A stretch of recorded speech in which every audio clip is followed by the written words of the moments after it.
Hi guys, welcome to my new video.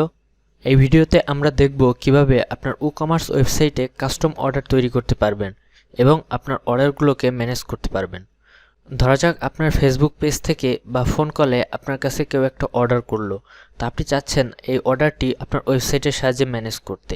ওয়েবসাইটের সাহায্যে manage না করলে হয়তো আপনার সেলস রিপোর্টে এলোমেলো হয়ে যেতে পারে, এছাড়া আপনার হিসাব নিকাশেও সমস্যা হতে পারে। তো এই ভিডিওতে আমরা দেখব কিভাবে এই অর্ডারগুলোকে আপনার ওয়েবসাইটের সাহায্যে কাস্টম অর্ডার তৈরি করে ম্যানেজ করতে পারবেন এবং কেউ যদি আপনার ওয়েবসাইটে অর্ডার করে তাহলে সেই অর্ডারগুলো কিভাবে ম্যানেজ করবেন। তো কাস্টম অর্ডার তৈরি করার জন্য প্রথমেই আমরা আমাদের ওয়ার্ডপ্রেস ড্যাশবোর্ডে চলে এসেছি। এখানে WooCommerce থেকে অর্ডারসে ক্লিক করতে হবে। তো এখানে সবগুলো অর্ডার ডিসপ্লে হয়েছে। আপনার স্টোরে যাবতীয় যত অর্ডার সবগুলো এখান থেকেই ম্যানেজ করতে হবে। তো নতুন অর্ডার তৈরি করার জন্য এখানে অ্যাড অর্ডারে ক্লিক করতে হবে। এখানে সহজেই আমরা যাবতীয় ডিটেলস দিয়ে একটি কাস্টম অর্ডার তৈরি করে ফেলতে পারি। তো প্রথমেই আমরা বিলিং অ্যাড্রেস দিয়ে দিচ্ছি। এখানে ইমেল অ্যাড্রেসটি দিতে হবে। তো এরপর এখানে পেমেন্ট অপশন সিলেক্ট করতে হবে। তো কাস্টমার যদি আপনাকে অলরেডি পেমেন্ট করে থাকে তাহলে এখানে বিকাশ সিলেক্ট করে ট্রানজ্যাকশন আইডিটি দিয়ে দিবেন। তো আপাতত আমি ক্যাশ অন ডেলিভারি সিলেক্ট করছি। এরপরে এখানে স্ট্যাটাস সিলেক্ট করতে হবে। এটা যদি পেন্ডিং পেমেন্ট থাকে তাহলে এটি দিয়ে দিতে হবে, আর আপাতত আমি প্রসেসিং দিয়ে দিচ্ছি। আপনি আপনার অর্ডারের অবস্থা বুঝে এখানে স্ট্যাটাস সিলেক্ট করবেন। তো এখানে কাস্টমার অর্ডারটি যদি আপনার স্টোরের এক্সিস্টিং কোনো কাস্টমারের হয়ে থাকে তাহলে এখানে সহজেই ইমেল সার্চ করে কাস্টমার সিলেক্ট করে দিতে পারেন, তাহলে ওই কাস্টমারের অ্যাকাউন্টে অর্ডারটি যোগ হয়ে যাবে। তো আমরা এখানে ইমেল সার্চ করে অ্যাকাউন্ট দিয়ে দিলাম। এরপর এখান থেকে প্রোডাক্ট ও অন্যান্য ফি সিলেক্ট করতে হবে। কাস্টমার যে প্রোডাক্টটি অর্ডার করছে সেটি এখানে অ্যাড আইটেমে ক্লিক করে অ্যাড করে নেওয়া যাবে। তো এখানে অ্যাড প্রোডাক্টে ক্লিক করছি। এখানে আমাদের প্রোডাক্ট সার্চ করতে হবে। তো ধরা যাক কাস্টমার এই প্রোডাক্টটি অর্ডার করছে। তো আরও যদি অন্য প্রোডাক্ট অর্ডার করে তাহলে সেটিও এখান থেকে অ্যাড করে নেওয়া যাবে। এখানে কোয়ান্টিটি সিলেক্ট করে অ্যাড। তো আমরা দেখতে পাচ্ছি এখানে একটা আইটেম যুক্ত হয়ে গেছে। এখানে প্রোডাক্টের প্রাইস ও কোয়ান্টিটি শো করছে। তো এখানে বর্তমানে শুধু প্রোডাক্টের প্রাইস আছে।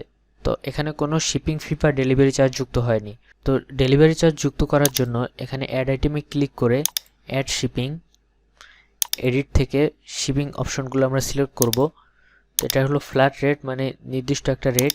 তো জন্য নাম দিয়ে দিচ্ছি হোম ডেলিভারি, 80 টাকা। এখানে ফিটা দিয়ে দিতে হবে 80। নাও সেভ। তো আমরা দেখতে পাচ্ছি এখানে শিপিং ফিটাও যুক্ত হয়ে গেছে। এছাড়া আপনি যদি কোনো কুপন অ্যাড করতে চান তাহলে এখান থেকে কুপন অ্যাড করে নিতে পারবেন। তো এরপরে আর তেমন কিছু করার নেই। এবার এখান থেকে ইমেল ইনভয়েস সিলেক্ট করে ক্রিয়েট দিলে কাস্টমারের ইমেল অ্যাড্রেসে একটা কনফার্মেশন মেইল চলে যাবে। এভাবেই খুব সহজেই আপনি কাস্টম অর্ডার তৈরি করতে পারবেন। তো আমরা এখন WooCommerce থেকে অর্ডারসে যাব। আমরা দেখতে পাচ্ছি একটা নতুন অর্ডার তৈরি হয়ে গেছে। তো এরপরে আমরা দেখব কিভাবে কাস্টমার যদি আপনার স্টোরে অর্ডার করে থাকে তাহলে সেই অর্ডারগুলো আপনি কিভাবে খুব সহজেই ম্যানেজ করতে পারেন।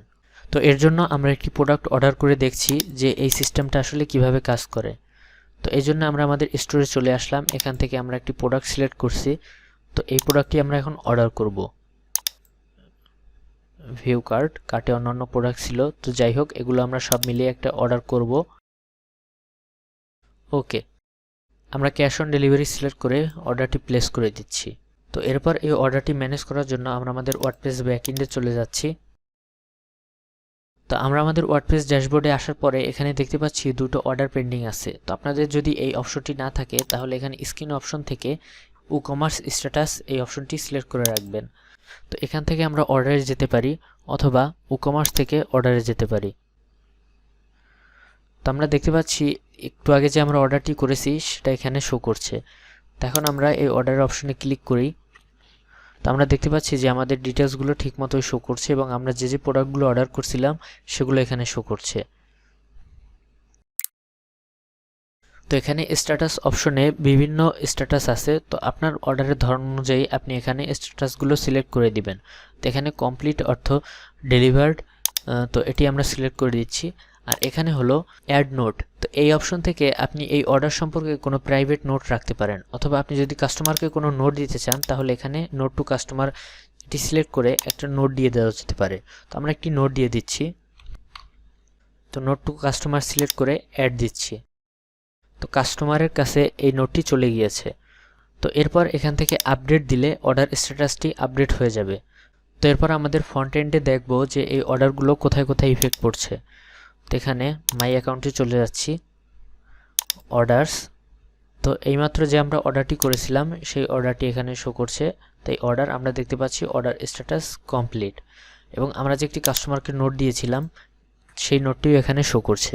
তো এভাবেই খুব সহজেই আপনার WooCommerce স্টোরে আপনি অর্ডার ম্যানেজমেন্ট করতে পারবেন। আপনি যদি WooCommerce প্রোডাক্ট আপলোড সম্পর্কে জানতে চান তাহলে এই ভিডিওটি দেখুন। এছাড়া WooCommerce অন্যান্য প্রয়োজনীয় ভিডিওগুলো দেখতে এখানে ক্লিক করুন। আশা করছি ভিডিওটির মাধ্যমে আপনাদের সাহায্য করতে পেরেছি। তো ভিডিওটি ভালো লাগলে অবশ্যই আমাদের চ্যানেলটিকে সাবস্ক্রাইব করে রাখবেন। দেখা হবে নতুন কোনো ভিডিওতে। আল্লাহ হাফেজ।